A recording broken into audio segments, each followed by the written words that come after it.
Titanic জাহাজ ডুবে যাওয়ার কয়েকদিন আগে এক যাত্রীর লেখা একটি চিঠি 4 লাখ মার্কিন ডলার অর্থাৎ প্রায় 5 কোটি টাকায় বিক্রি হয়েছে।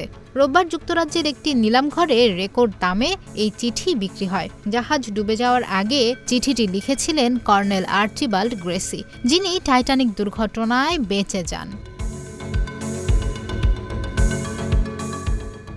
ব্রিটিশ সংবাদ মাধ্যম বিবিসি বলছে, টাইটানিকের যাত্রী গ্রেসির লেখা চিঠিটি উইল্টশায়ারের হেনরি অ্যালড্রিজ অ্যান্ড সান লিমিটেড নামের নিলামঘরে রোববার এক অজ্ঞাতনামা ক্রেতার কাছে বিক্রি হয়। এর দাম 60,000 ব্রিটিশ পাউন্ড অনুমান করা হয়েছিল, তবে এর প্রায় 5 গুণ বেশি দামে বিক্রি হয়েছে।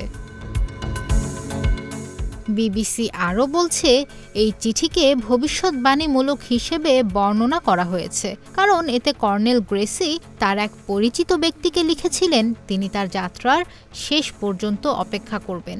এটি 1912 সালের 10 এপ্রিল লেখা হয়েছিল। ওই দিন তিনি সাউদাম্পটন থেকে টাইটানিকে উঠেছিলেন।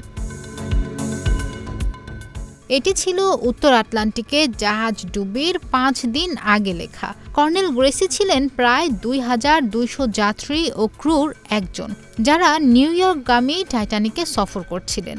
এই দুর্ঘটনায় 1,500-এর বেশি মানুষ মারা যায়। প্রথম শ্রেণীর যাত্রী কর্নেল গ্রেসি কেভিন C-51 থেকে চিঠিটি লেখেন। এটি 1912 সালের 11 এপ্রিল পোস্ট করা। যখন টাইটানিক আয়ারল্যান্ডের কুইন্সটাউনে থামে, তখন এই চিঠি পোস্ট করা হয়। পরে 12 এপ্রিল লন্ডন থেকে পোস্টমার্ক হয়। টাইটানিক ডুবে যাওয়া নিয়ে খুব দারুণ বর্ণনা যারা দিয়েছেন, তাদের মধ্যে এই গ্রেসি একজন। তিনি পরে the truth about the Titanic নামে একটি বই লেখেন, যেখানে তিনি জাহাজে অভিজ্ঞতার কথা তুলে ধরেন। তাতে গ্রেসি লেখেন কিভাবে তিনি ঠান্ডা পানিতে উল্টে যাওয়া একটি লাইফ বোটের ওপর উঠে বেঁচে যান। যেসব পুরুষরা মূলত ওই লাইফ বোটে উঠতে পেরেছিলেন, তাদের অর্ধেকের বেশি পরে ক্লান্তি বা শীতে মারা যান, তবে তিনি বেঁচে ফিরেছিলেন। তবে হাইপোথার্মিয়া ও শারীরিক আঘাতের কারণে তার স্বাস্থ্যের মারাত্মক অবনতি ঘটে। তিনি 1912 সালের 2 ডিসেম্বর কোমায় চলে যান এবং 2 দিন পর ডায়াবেটিস জটিলতায় মারা যান।